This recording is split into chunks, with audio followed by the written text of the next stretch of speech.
भारत को एक नई क्रांतिकारी भर्ती योजना मिली है, अग्निपथ योजना, और इसी पर बातचीत करने के लिए मेरे साथ हैं vice chief of naval staff vice admiral S N. Ghormade. Sir, Times Now Navbharat से जुड़ने के लिए सबसे पहले बहुत बहुत धन्यवाद। बहुत बड़ी योजना है, नेवी ने क्या तैयारी की है? अलग अलग प्लेटफॉर्म्स हैं आपके, वॉरशिप्स हैं और सबमरीन्स हैं, तो कैसे अलग अलग भूमिकाओं के लिए उनको चिन्हित करेंगे जो अग्निवीर आएंगे और कैसे अकोमोडेट करेंगे? धन्यवाद शिवानी।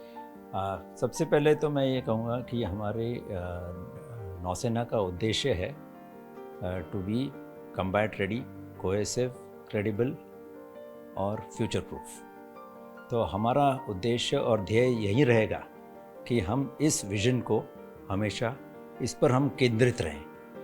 तो हमारा जो प्रशिक्षण इसी तरह चलेगा। तो ये जो अग्निपथ की योजना है, आपने सही कहा कि यह क्रांतिकारी है, लेकिन हमने इसके लिए सारी तैयारी कर ली है। हमने यह सोच समझ के किया है कि ये जो अग्निवीर हमारे नौसेना में भर्ती होंगे, उनका प्रशिक्षण इतना अच्छा होगा कि वह आधुनिक तकनीक में अच्छी तरह से काम कर पाएंगे। क्योंकि हम तो यही जानते हैं कि जो युवा पीढ़ी है वो पूरी टेक सेवी है और आधुनिक तकनीकों को वो ज़्यादा जल्दी सम्मिलित कर सकते हैं अपने, और उसका हम उपयोग करेंगे। क्योंकि जो उनकी ये स्ट्रेंथ्स है वो हमें इस्तेमाल करनी चाहिए। तो युवाओं की ताकत को पहचान कर उनको और तराशेंगे।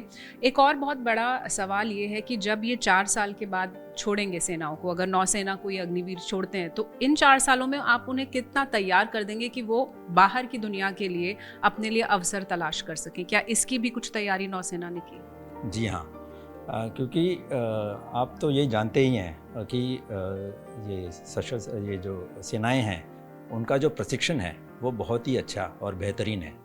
और इस प्रशिक्षण में सबसे हम तो उनको बहुत सारे स्किल्स सिखाते हैं, जैसे कि जहाज़ों पे काम करना और आधुनिक तकनीकों पे काम करना। लेकिन सबसे महत्वपूर्ण बात जो हमारे प्रशिक्षण में है कि हम उनको लाइफ स्किल सिखाते हैं, और उसमें सबसे महत्वपूर्ण है कि honesty, sincerity, integrity, team work और पैट्रियोटिज़म, जो राष्ट्रीयता का बहुत महत्वपूर्ण स्थान है। और ये जो सिखाया जाता है, इससे जो भी नौजवान या युवा यानी कि हमारे इस नौसेना में भर्ती होंगे, उनका स्तर इतना बढ़ जाएगा कि वह पहले बात तो अगर नौसेना में रहना चाहते हैं तो वो अच्छी तरह से काम करेंगे, और अगर बाहर जाएंगे कॉरपोरेट वर्ल्ड में या सिविल सेक्टर में, उधर भी उनकी बहुत ही ज़रूरतमंद होगी। एक और बहुत अच्छी बात जो कल एडमिरल आर हरि कुमार जी ने भी कही थी कि महिलाओं को मौका देगी नौसेना। तो आप महिला अग्निवीरों के लिए क्या भूमिका आपने सोची है? किन रोल्स में वो यहाँ पर होंगी और कैसे उनको अकोमोडेट करेंगे?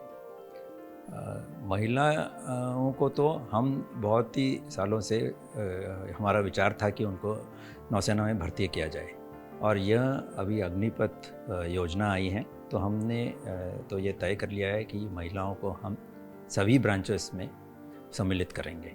क्योंकि हम तो ये पूरी तरह समझते हैं कि महिलाएं पुरुषों से कुछ कम नहीं हैं, और ख़ासकर सभी क्षेत्रों में वो अच्छी तरह से अपनी काबिलियत दिखा सकती हैं। और हम तो जानते हैं कभी कभी वो महिलाएं पुरुषों से भी ज़्यादा बेहतर काम कर लेती हैं, तो हमें उसमें कोई हर्ज नहीं है। और हमें चाहिए कि जो सबसे बेहतरीन और मेरिट पे ज़्यादा अच्छा काम करे वो देश के लिए प्रगति ला सकता है। नौसेना की उन्नति होगी और देश की भी प्रगति होगी। थैंक यू सो मच हमसे बातचीत करने के लिए। तो vice chief of naval staff का साफ कहना है कि यहाँ पर सिर्फ योग्यता देखी जाएगी, और जो भी अग्निपथ योजना के तहत नौसेना में शामिल होगा 4 साल बाद, वो एक बेहतर भारतीय बनकर बाहर निकलेगा। विजय बालकृष्ण के साथ शिवानी शर्मा, टाइम्स नाउ नवभारत के लिए, दिल्ली से। खबरों के पीछे की खबर पहुंचाते हैं हम, आपकी आवाज को मुद्दा बनाते हैं हम। टाइम्स नाउ नवभारत को यूट्यूब पर लाइव देखिए, सब्सक्राइब करिए और बेल आइकन जरूर दबाइए।